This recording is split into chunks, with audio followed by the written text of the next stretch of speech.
A wise person once said that the one thing that nature recognises is scale. And we're lucky in Surrey to have an abundance of lowland heath, over 4,000 hectares in fact, which represents about 13% of the total remaining in the UK. However, it's a fraction of what it was, and we've lost around 85% in the last 200 years.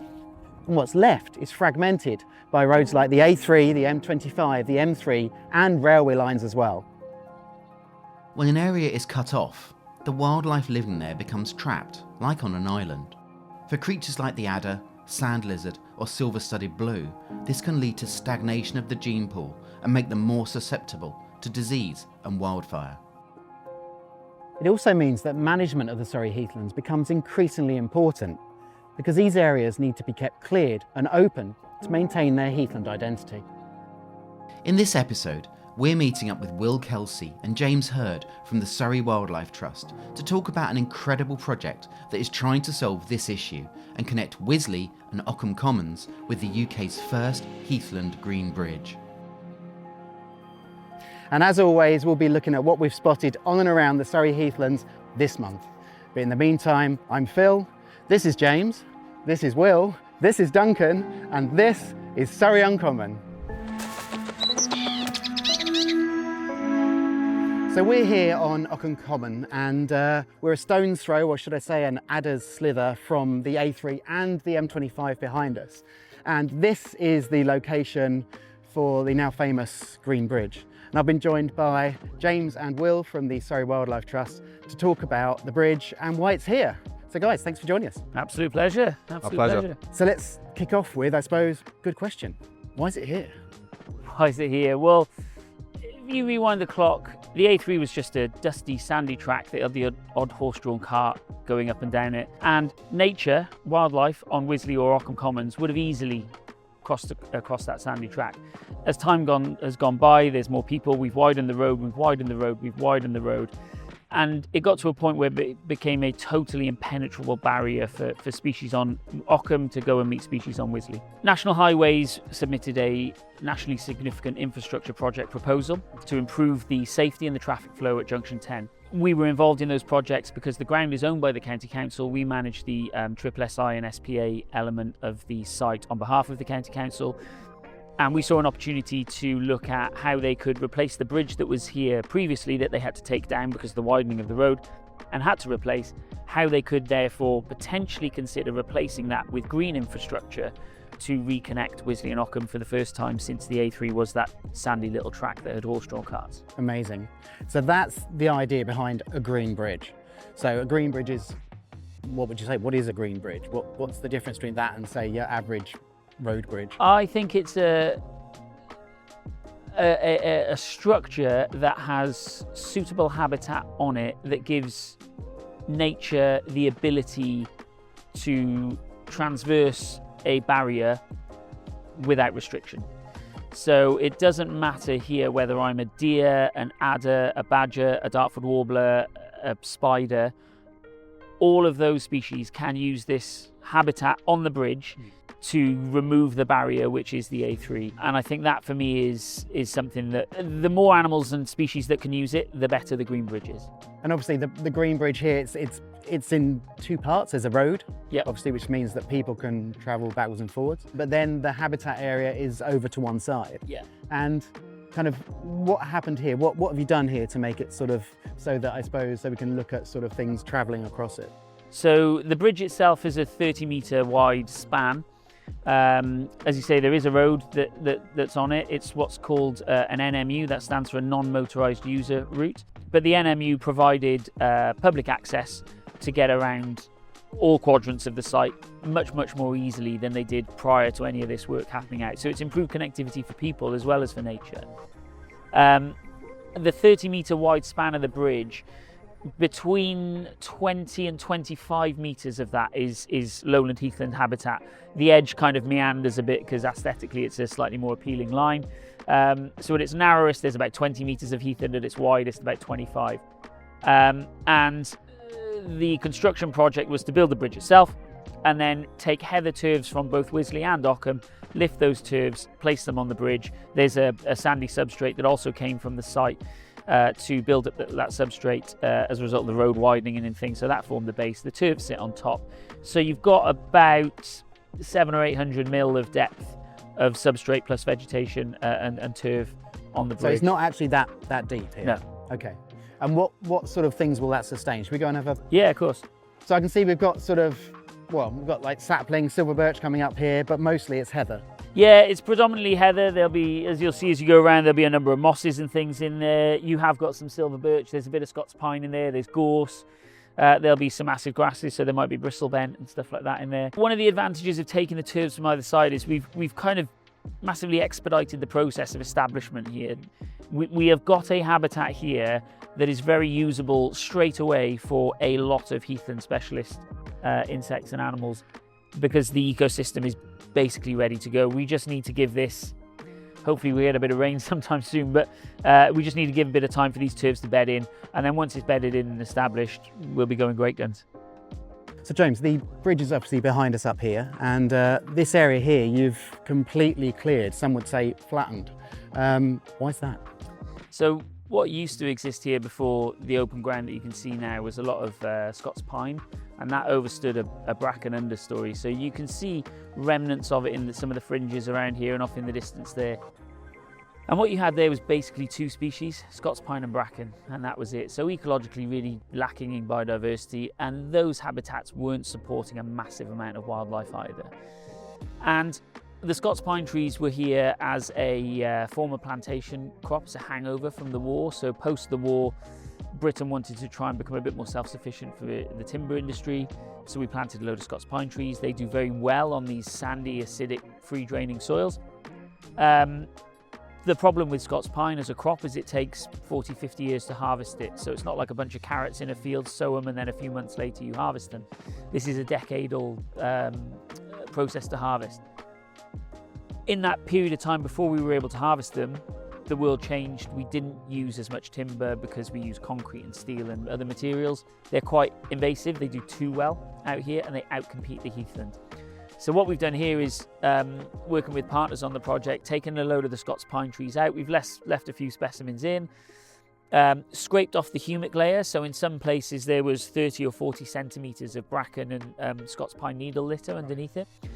And that will stop stuff growing on it, will it? Exactly, it stops germination. And what we wanted to do is get back to these sort of really free-draining sandy soils. So it's literally like being on a beach. And that is really nutrient poor, really free-draining, quite acidic. And it's that geology that lowland heathland plants have evolved to adapt to and do really well on. So we've exposed that. This will open up the seed bank. And over the next few years, depending on what the weather does, you will start to see heathland plants and acid grassland plants starting to colonise these areas. Okay, so actually the seeds are already here, are they? Yeah, so heather seeds are really remarkable. They can lay dormant in the seed bank for up to 100 years. So there could be heather plants germinating here that come from relic heather plants that set that seed 50, 60, 70 years ago. And now we've just given the opportunity to them to kick into life. Probably in the next 5 years we'll start to become what we expect to see from a heathland? Yeah, like I said, depends on what the weather does, if we get dry years, wet years, etc. But yes, certainly I would like to think 5 years from now you'll be able to stand here, look at this and go, I can start to see what is looking like the early stages of a heathland starting to form. It could be 2 years if we get warm, wet summers. If we get a series of dry summers, that might slow down. But the other thing that's important to say, Phil, is just because this looks to the human eye a bit barren and bare and we've cut a load of trees down doesn't mean bad. One of the habitats that supports the most biodiversity on a heathland is bare ground. So there is a whole assemblage of invertebrates that will be looking at this as a habitat and go fantastic, because it's open, it's dry, some of the ground's hard, some of the ground's soft. This ground will get really, really warm. Things like ants, solitary bees, absolutely love that kind of habitat. So although to the human eye this might look bad and a negative thing, to nature it's not. It's part of a process. It will start to colonise with plants over time, And as humans, we just need to get used to, I think, ecological timescales rather than the immediacy of life that we have now, which is, I want an answer to something, I'll jump on Google and I get it straight away, or that kind of thing. Whereas this, we need to slow down a little bit more and let nature do its thing, because there will be stuff that enjoys this in all serial stages. So going from open ground to young heather to mature heather. Great. Okay, so this is something that we should watch over the next few years and actually enjoy coming back. Absolutely, yeah. In its natural state, rather than it being just woodland. Yeah, absolutely. This is something that you could come back, you know, if you've got kids or potentially grandkids, you know, you can come back over the next 5, 10, 15, 20 years and watch this every year change ever so slightly and subtly. And what you see 20 years from now compared to now will be incredibly different. But what you are watching over a period of time is succession. That's a natural process. And, you know, everyone learns about it in biology or geography, about serial stages and succession. You're witnessing it firsthand here, and it's right next door to one of the busiest roads in the UK, jammed in between two of the busiest airports in the UK, arguably in the world, when you look at Heathrow. So, yeah, I think incredibly exciting, huge privilege to be part of it. Super excited to see how nature responds to all of this work. And I think that will be useful to inform further conversations about where this kind of work can happen elsewhere in the country. And this is obviously a fringe benefit to the actual bridge itself. Yeah, so the bridge itself, spanning the A3, if we just put the bridge in, the habitat either side was, as I said, this was all woodland with a bracken understory. So we didn't have open ground and heathland running up to the embankments on either side of the Green Bridge. Same was true on the other side, on the Wisley side. So on the scheme, as well as the Green Bridge itself going in, and that's kind of the flagship element of the project, there's been 22 hectares of heathland restoration on either side of the Green Bridge on the Wisley and Ockham side. And that's been crucial because that work, the location for that has strategically focused on areas like this directly adjacent to the Green Bridge, giving that direct contiguousness of habitat, that connectivity. So it means that things, I suppose, creatures could move through here, up over the bridge, and then move north. And we were talking about this earlier, weren't we, about the fact that as climate change happens, things are moving generally northwards, and this gives them literally that corridor to move through. Exactly. We're seeing about 5 kilometres per year of species ranges migrating further northward. So this bridge gives that perfect connectivity that was removed 50 years ago when the A3 was constructed. So it is landscape connectivity at its finest. I suppose that's what we're looking for, and that's what this is all about, isn't it? It's connecting up those small areas, small islands of heathland that we have across Surrey, and this is, I suppose, one of those routes to actually starting to connect all those up. Yeah, absolutely. I mean, the Green Bridge stops Wisley and Ockham being 2 separate sites, and we can now treat it as one in a lot of cases. That has huge implications for how we might go about managing it, but also I think one of the real exciting things is we can now genuinely have conversations around what species could we think about reintroducing here, perhaps, that we couldn't have done beforehand because the scale of the sites, in the sense of them being 2 sites, wouldn't have worked to consider those species reintroductions. Now it's essentially one site, we have scale on our side. That means we have more space for animals to come in, larger territories, for example, more habitat for them, more food availability for them. So one of the things we could look at doing out here is having conversations with colleagues at places like Surrey Amphibian and Reptile Group and Amphibian and Reptile Conservation about whether we could bring back things like the smooth snake to this site. It's not here, hasn't been here for a number of years, a number of decades, if ever, and we could do the monitoring to look at the feasibility of could we bring something like that back here. Now that would be incredibly exciting to restore some ecosystem functionality, bring back a species that should be here and should be doing well, but is gone, and we couldn't have considered it before things like the Green Bridge went in. Amazing. Let's go and take a look, shall we? Yeah, absolutely. I mean, obviously this is a major investment. I think it was 3.2 million or something around that number. Yeah, so the whole project itself had a budget of 317 million. Okay. But that's all the highway That's everything up there as well. So the Green Bridge and the structure we're on now was part of that. The bridge that they had to replace, the cost of replacing that bridge would have been somewhere between 1 and 1.5 million.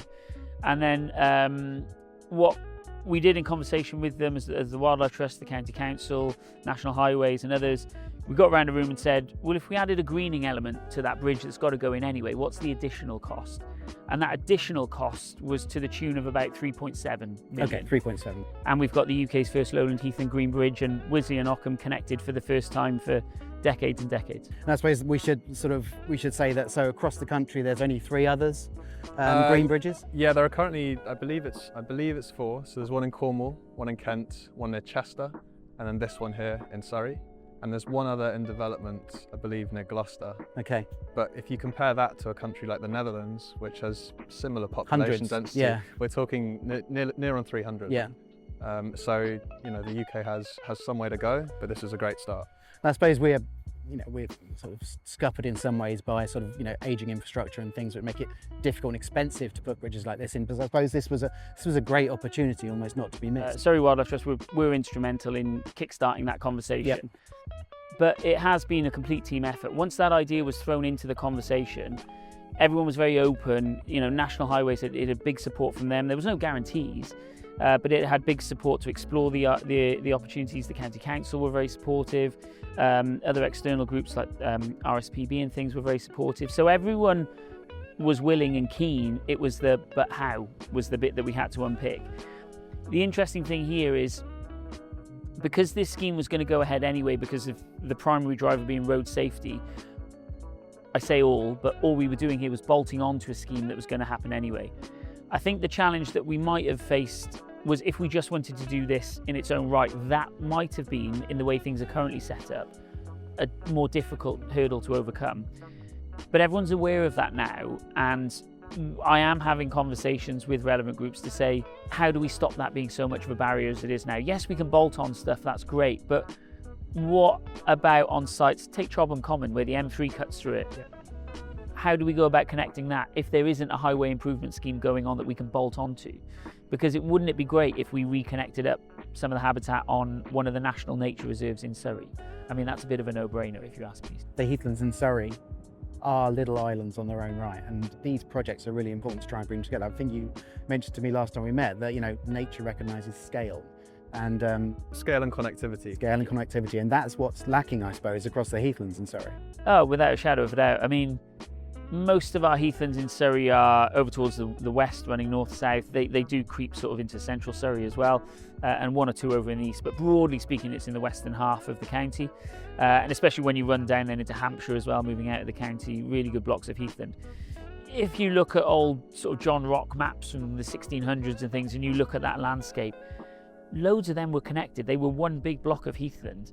And it's only because we've come along and built houses, built roads, put infrastructure in the way and fragmented them up. Because historically, these aren't particularly productive landscapes. You can't get a load of food off them. They don't do much in terms of, they're quite difficult terrain potentially. When heather is sort of knee high, it's pretty tricky to walk through. So recreationally, they're pretty challenging. Even if you were to put farm animals out here, we graze them with our cattle. We graze them to help manage the habitat. But it's not commercial farming. We're not producing volumes and volumes of beef. We've got those animals to manage the habitat. They're replacing animals that used to exist and do that naturally, but have gone. So the heathlands were seen as a bit of a wasteland. And if someone came along and said, I want to build a road, I want to build some houses, I want to build a school or a hospital or some infrastructure, people used to view heathlands and go, well, put it there because it's not doing much else. But these spaces are phenomenal for biodiversity. This is a habitat that's rarer than tropical rainforest in terms of surface area on the planet. And, places like wet bits of heath where we've got deep layers of peat up over 1 metre in some places. They're phenomenal at storing water, slowing the flow, helping with flood alleviation, and also sequestering carbon. So they're contributing to some of these climate challenges that we're facing as well, that are more pertinent now than ever. So from a view that was once these are wastelands, build on them, fragment them, the world is slowly coming full circle and going, oh no, actually, these are really important. They're very special. They provide a lot of ecosystem services to us, and we're valuing them in much more higher regard now than we used to. That's why we've got things like a green bridge here. For the people of Surrey, I think this is something that, certainly for residents here, folks that call themselves, from Surrey, this is something we should be ferociously proud of. To have the UK's first Lowland Heathland green bridge is a nationally significant statement to make, I think. This is hopefully the start of a number of these things over the next decade or so going in across the country. Now, it's not easy, it's not cheap, it doesn't come without its challenges, but it's doable. And if the folks of Surrey have things to be proud of, I mean, there's loads of people in this county, the roads are a nightmare sometimes, the planes are noisy, you know, there's all this stuff, there's a lot of people here. Be proud of stuff like this. This is a huge achievement for nature.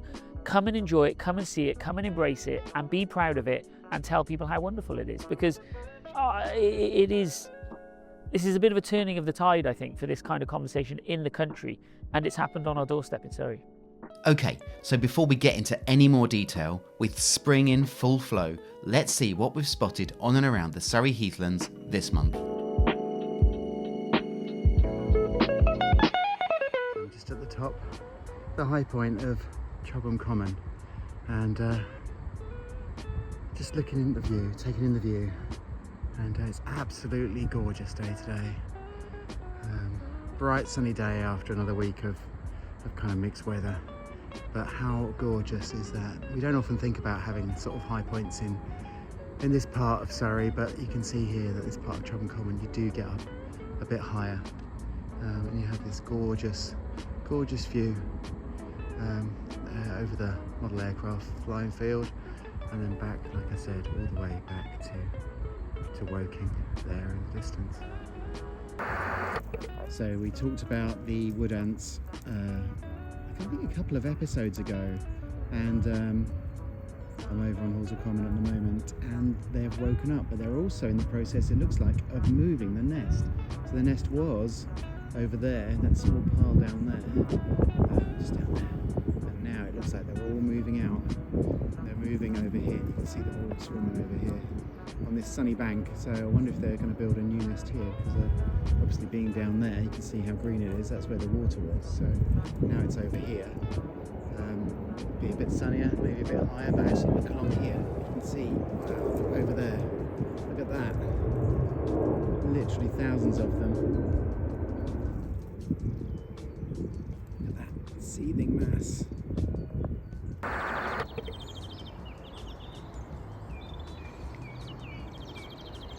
So this is a Dartford warbler, just right in front of me.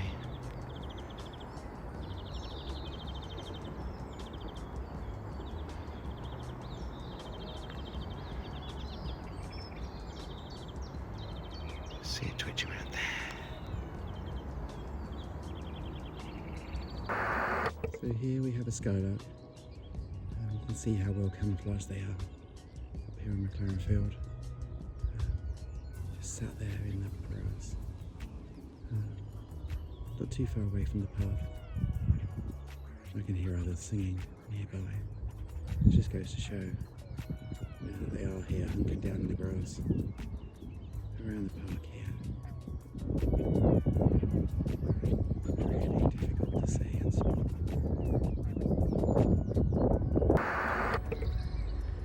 So it's a beautiful morning, it's mid-April, and it looks like there's snow on the ground, and it looks like it might be snowing in the air. But actually what you can see coming down here is the fluff from the tree behind me. I'm just going to slowly spin round. And it's here. So what we have here is a white poplar, and it's in the willow family. But you can see the fluff coming off it. And this is a female tree, and the fluff is used to disperse seeds in spring and summer. And actually at this time of year, I don't know about you, but you often get, there's another one just there, you often get a lot of this fluff like building up in your house as well, or in your garden. It sort of blows in on the wind. And you can see here, it's literally all around. So I'm over on the back of Horsell Common, and I'm in the sort of horse paddock areas at the back of 7 acres. I've just seen my first swallows over here. They say that one swallow doesn't make a spring, but I saw 2, so that most definitely does. And actually you can just see them probably just over the field to the left of me here. You probably won't see them because they're a little distance away. But actually there's two house martins as well, just off to the left of me, just in the sky just there. I don't know if you can see them here, just playing just above the grass there. Actually no, they're swallows, sorry, they are swallows. Here we are, just in front of me here. There you go, 1, 2, right in front of me. Gorgeous. Must officially be spring. So I'm just down at the wetlands, my other farm, just in a bird hide. This heron has just flown in. I've got a fab view of it in the morning sun. I think they seem like a pretty common basic bird, but yeah, it's still pretty impressive.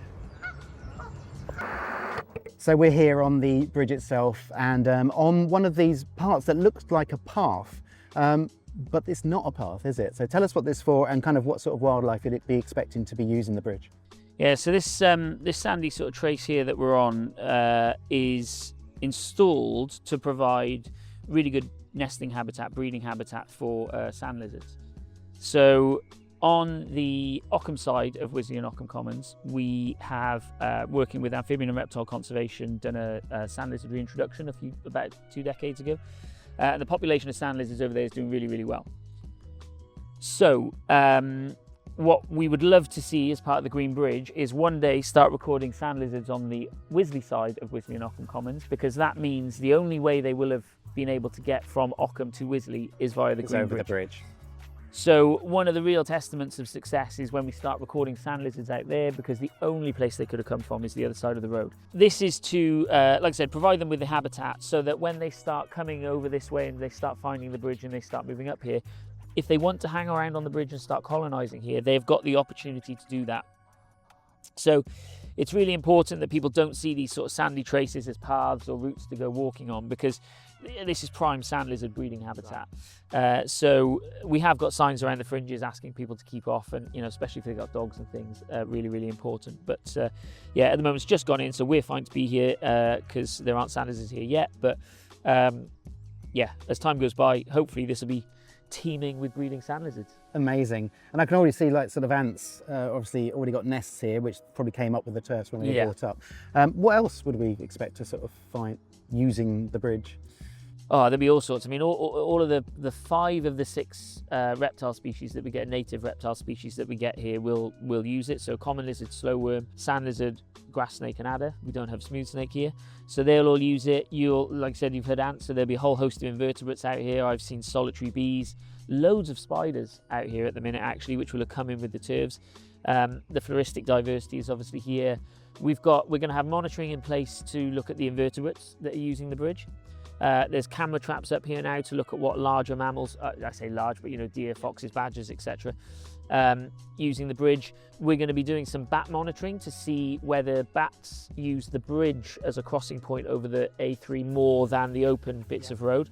I'm pretty confident in saying they probably will, mainly because they'll find more food and stuff above here. So even if they hunt here, rather than use it as a highway to navigate, they will probably spend more time here than not. But once they find it, because of the food, they will know it's a darker place over the road to cross. So it might work well in that regard.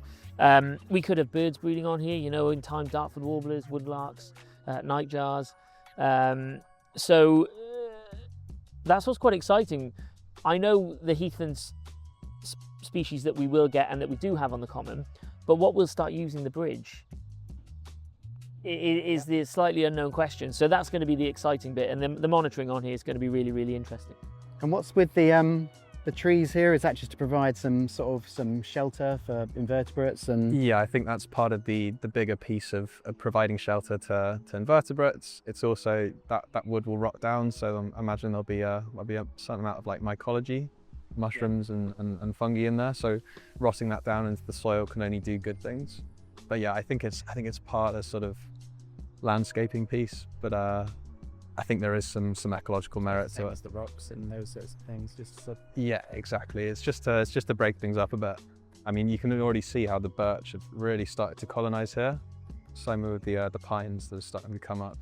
It'll be a significant work to keep this as an open habitat But I suppose that's the point of that, well, the problem with the whole of the heathlands, isn't it, in Surrey, is that that's the job. It's lack of human care. Yeah. It's lack of human management. In the absence of large herbivores like, you know, bison, aurochs, horse, we don't have any forces, any natural forces, other than people coming out, diligent volunteers coming out and managing the heathlands. Pulling this stuff out or cutting it down. Exactly. Yeah. I suppose that's the thing, like we were saying earlier, trees aren't necessarily good. Actually, unfortunately, trees, in the case of a heathland, are bad. Indeed, yeah. You know, it's good to have a few, I suppose, but actually the heathland should look like this.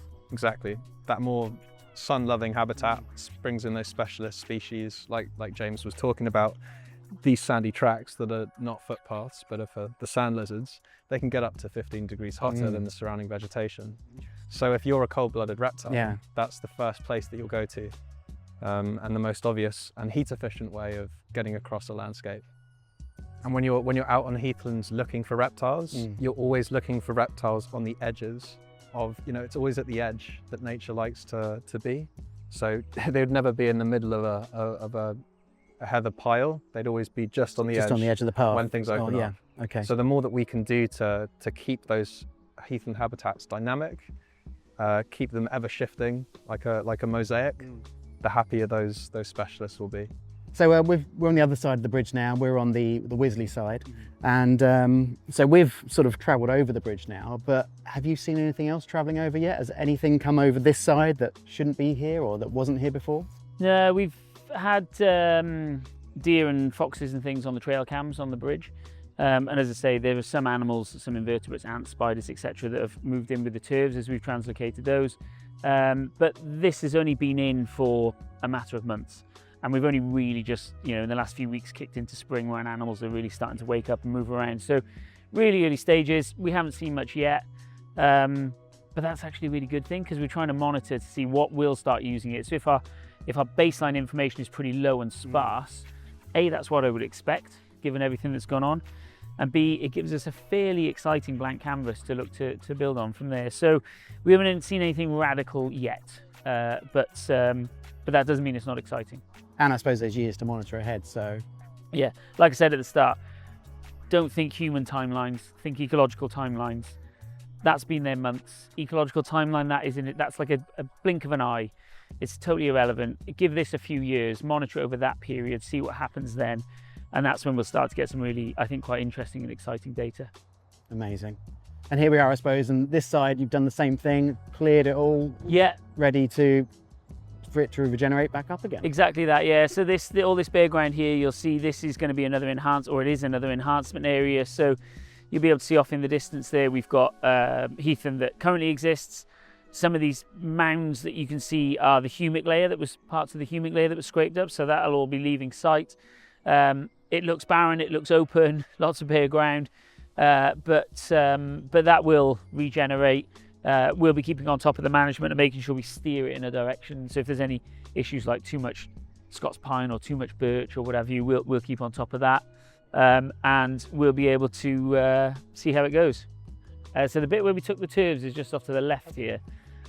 It's quite interesting because it doesn't look as well. You'll see when we get there. It doesn't look as vast as that, and I think it's quite an interesting one to mention because people will look at it and go, oh, there's like the vehicle ruts where they've extracted it from, and go, it looks messy, you haven't tidied it up.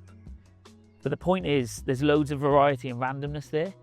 So humans look at it and go, oh, that's a bit messy. Nature looks at this and goes, oh my God, there's so many niches here. Opportunity, yeah. I mean, the rewilding view of, you know, what nature conservation traditionally has maybe not excelled at is that idea of dynamism. So keeping habitats constantly shifting, changing, and keeping things messy. You know, we see it in Victorian gardens. We were taught to keep things flat and in straight lines, and nature doesn't recognize that as a viable habitat.